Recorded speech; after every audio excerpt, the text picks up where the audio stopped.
The Road to Ninja movie was a thrill ride for me. Yeah, I know it's not canon, but really, what is canon anymore? We said that the Blood Prison movie wasn't canon, yet Naruto acknowledges it in Boruto. Either way, this story was good, and it displayed something so good that it might have been written by Kishimoto himself. It takes time to tell a fascinating story, as well as exploring the main character's strife on an emotional level deeply. Sakura, for the first time, gets to understand what it feels like to have no parents. Naruto gets to experience what it was like to grow up with parents. At first, he's defensive, but afterward, he begins to warm up until the realization breaks immersion for him. That was so sad. In this story, we get to meet another interesting character. A boy in a fox mask who appears to have strength on par with Pain. An evil incarnation of Naruto, Menma. This version of Naruto is one who was corrupted, a dark counterpart who was manipulated by Tobi until he was freed by Naruto. Someone so similar to Naruto, yet so different. I always loved the concept of Menma, the characterization of him, his usage of the Dream Kurama without issue. I want to take Menma for a moment and transport him into the true Naruto world. Let's explore a world where Menma was real. A world where maybe Menma and Naruto grew up beside each other. What if Naruto and Menma were brothers? Welcome to the Amagi! Before we begin, we publish a new video every day, so be sure to subscribe to our channel and ring the bell to get notified about our latest videos. Also, we just released some brand new merch. If you'd like to show your support for the channel even further while at the same time repping stylish clothing, be sure to check that out as well. The store is linked below. YouTube's been unsubscribing users from channels lately, so if you're a fan of us, please do us a favor and double check to see if you're still subscribed. It only takes a second, and it helps us a ton here at Amagi. And with that out of the way, let's get into the video. Minato stood there, his feet firmly planted on the ground. Slowly, he was skidding, his feet fighting to maintain ground. His arms were wrapped around Kushina, who was reaching back, gripping his hips as her bare feet bled, attempting to hold tight to what little ground the Ninetales had given them. She grunted as a small stream of blood dripped from her lips. Directly before her eyes was a bloody claw, one that had perforated not only herself, but Minato. His blood mingled with hers on the end of the demon fox's claw. She fought for breath, as did Minato. Minato, gazing over her shoulder, caught a glimpse of the two precious things worth dying for. The things he was sacrificing himself for right now. Two tiny babies who seemed oblivious to the carnage and mayhem around them.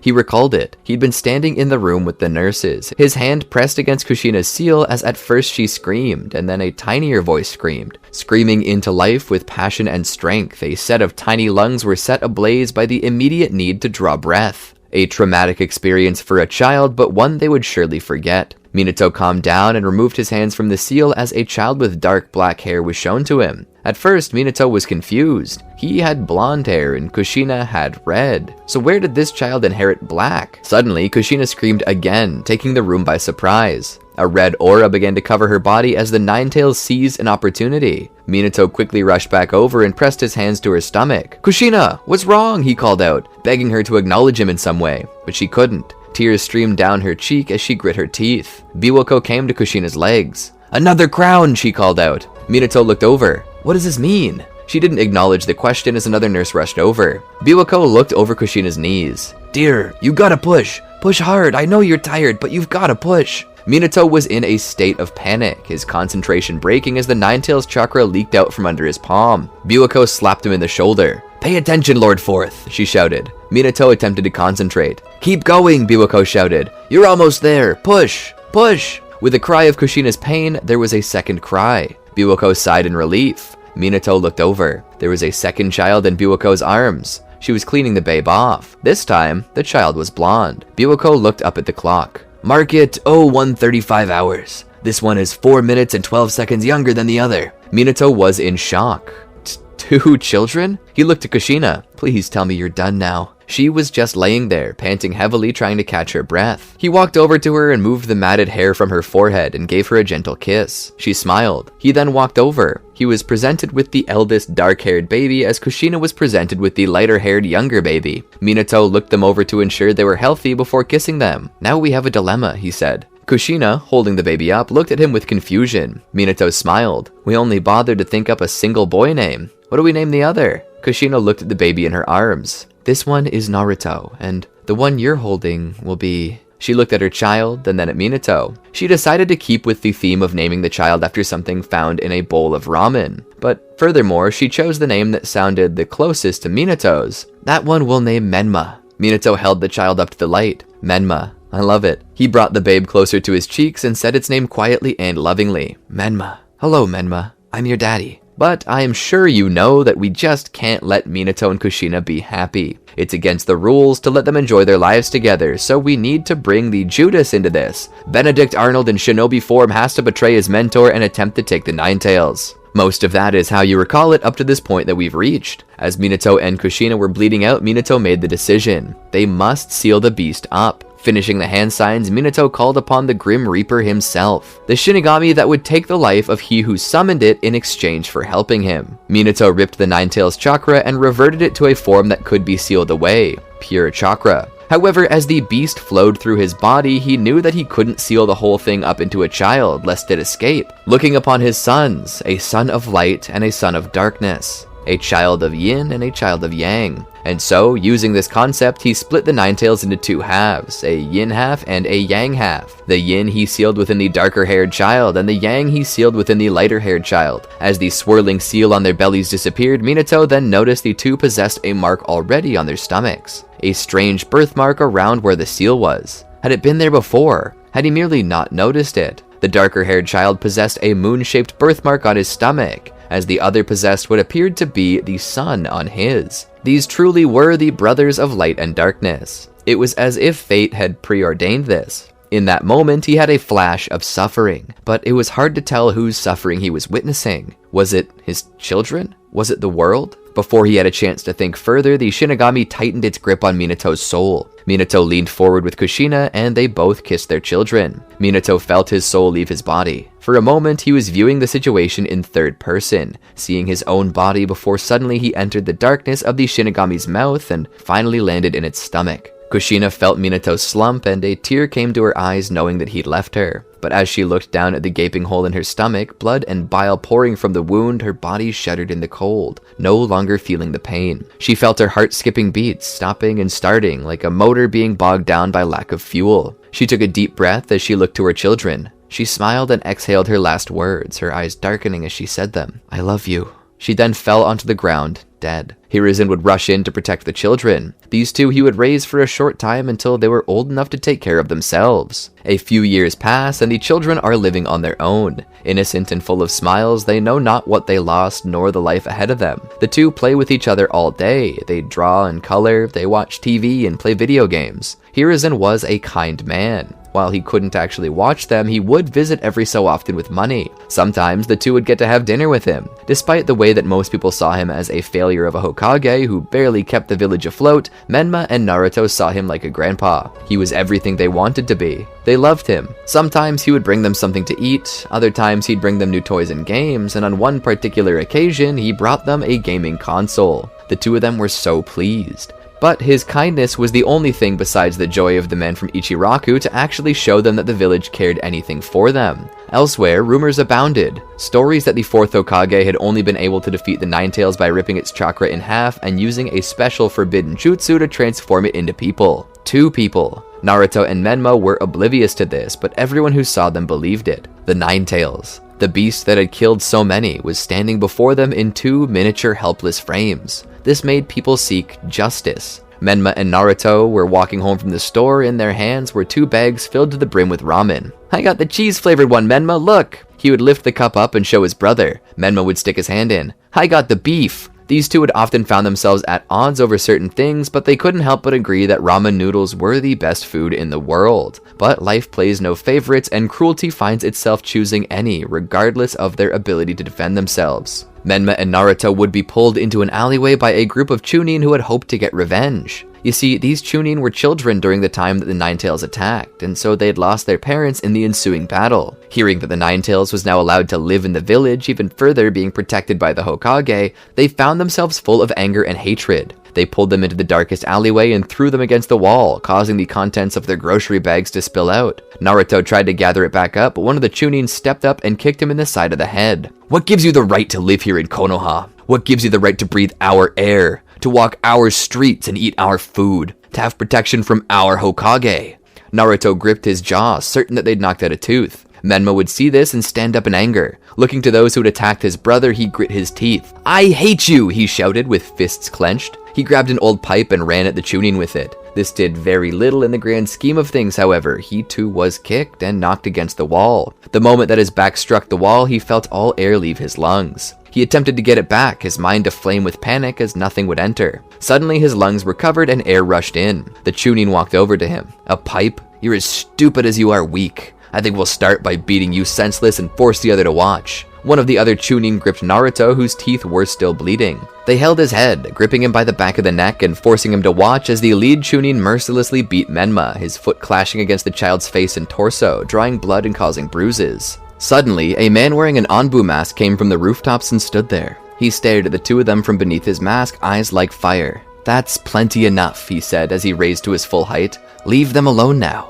The Chunin saw him and scoffed. "You're defending them? Who do you think you are?" The man did not speak, he just stood there. The first Chunin gave Menma one last kick as the second threw Naruto to the side. Both of them began to leave the alleyway, leaving Naruto and Menma alone with the new Anbu operative. Naruto crawled over to Menma, who was unconscious. "Oh no, he's dead. They killed him. They killed my brother." The Anbu agent walked over and felt for a pulse. "No, he's still alive, I promise. He's just been knocked out." Naruto's tears seemed to slow a little. The agent lifted Menma up in his arms and held him, resting the boy's battered face against his chest. He held out his free hand and took Naruto's with an odd sense of comfort and empathy. Naruto took it and the two walked back to the children's apartment. The door opened and the Anbu agent walked to their room where he lay Menma down in the bed. Naruto watched from the door as the agent slowly examined the boy. Raising his lids, the agent checked to see if Menma had a concussion, which of course he did. The agent went back to the freezer and grabbed some ice and put it into a towel, bringing it back. He pressed it against Menma's swollen cheek. He looked back at Naruto and motioned him in. Naruto slowly came closer. His entire body was shaking and he still had tears in his eyes from the experience. The agent's shoulders drooped a little. He put his thumb on the child's chin. "Open your mouth, please." Naruto opened his mouth and indeed one of his molars were missing. It had been knocked out.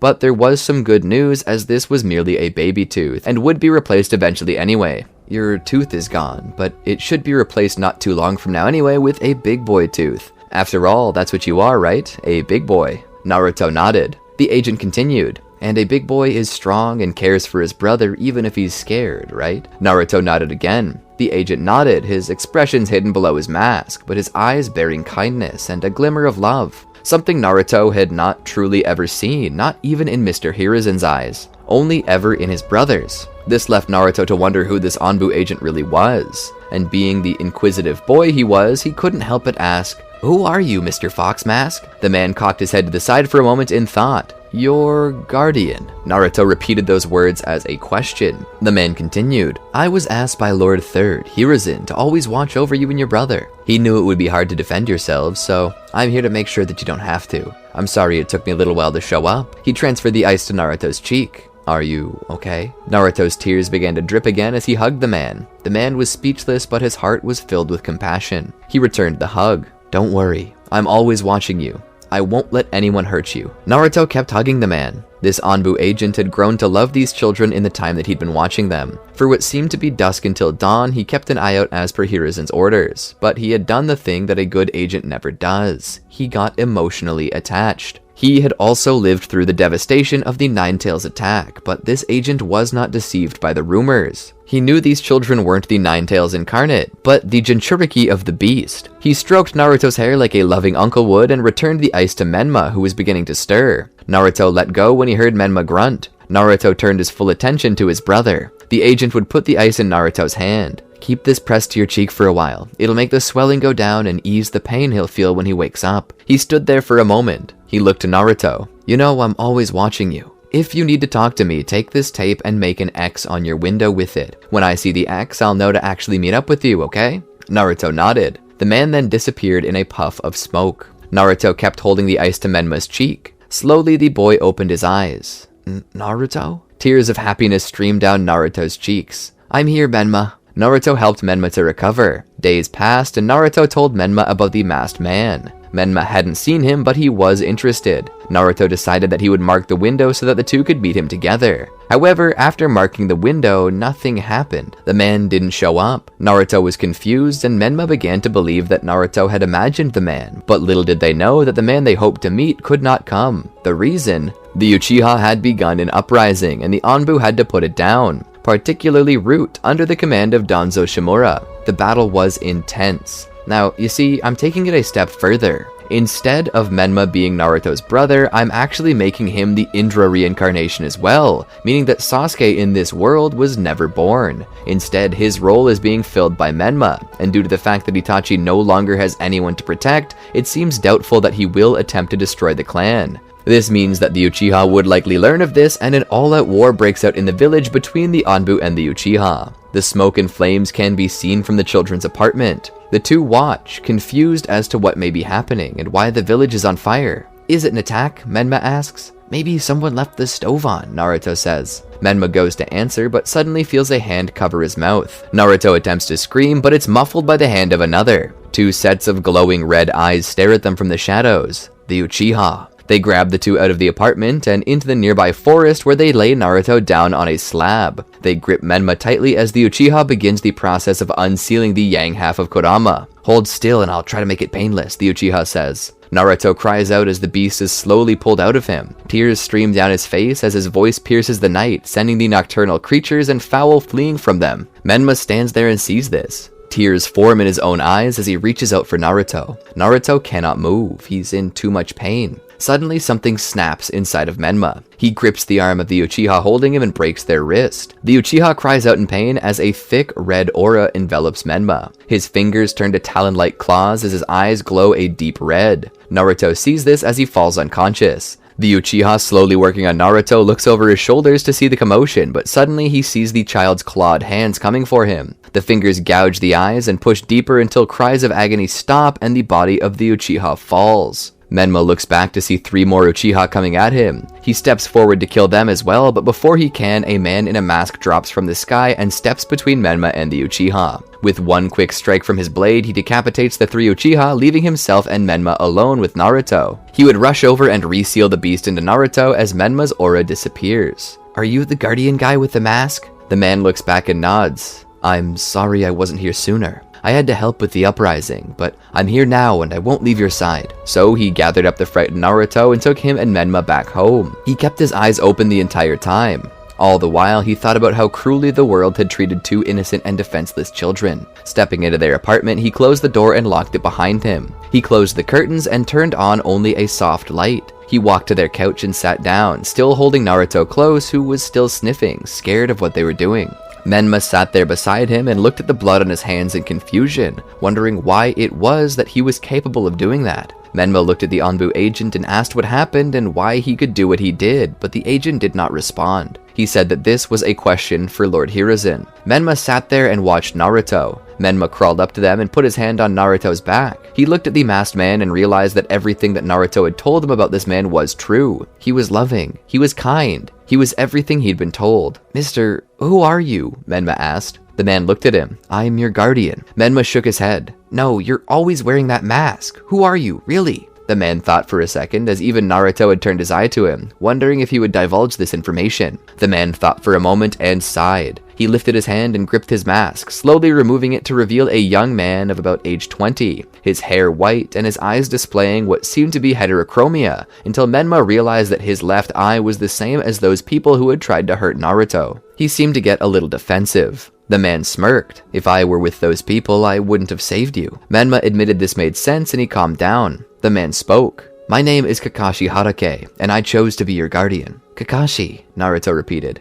Menma looked on. Why did you protect us? Kakashi looked over. I chose to do so because I cared for your father. Your father was like a father to me, making you two like my little brothers. I just couldn't stand to see the pain you were in. I had to do something. He looked at Menma, who still possessed blood on his hands and on his face. Kakashi stood and sat Naruto down. He then escorted Menma to the bathroom, where he took a wet rag and proceeded to clean him off. I'm sorry bad stuff keeps happening, but you two are strong, aren't you? Menma nodded. Kakashi nodded too and carried him back to the couch. Together they sat in silence until fatigue seemed to catch up to them. And as they began to fall asleep, pressed against his chest, he stood and carried them to their bedroom and laid them both in the shared bed that they had and covered them up. He proceeded to sit by the bed with them as they slept all night until morning when another Anbu agent came to the window. Menma remembered waking up to see Kakashi standing by the window talking. "No survivors. They wouldn't surrender and Danzo ordered us to scorch the earth." Kakashi nodded and sighed. He seemed really sad. "What about..."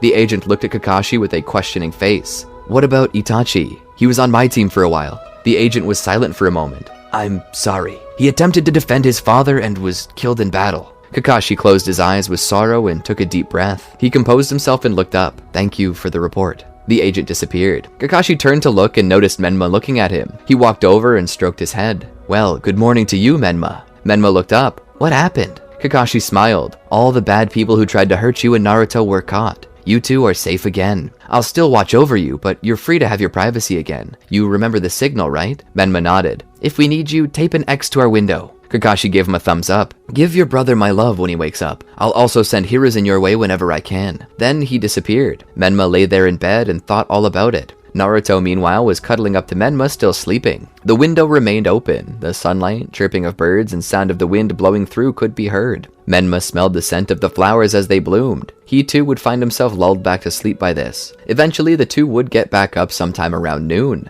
Menma and Naruto wouldn't really go anywhere that day, still slightly shaken from the past few. As they waited at home and played their games, they would hear a knock at the door. Menma would answer it and see the elderly Hokage smiling at them. "May I come in?" he said with his gruff yet caring voice. Menma let him in. He sat down at the table and looked at the pictures. One of the pictures was a rough illustration of Kakashi wearing his mask. "I see you met Kakashi. Do you like him?" Naruto nodded as he drew another picture of him. "Yeah, he's really nice. He's like you." Hiruzen would let off a small laugh. "I brought some food for us all and a board game. Maybe we can spend some time together. I know you both had a trying day."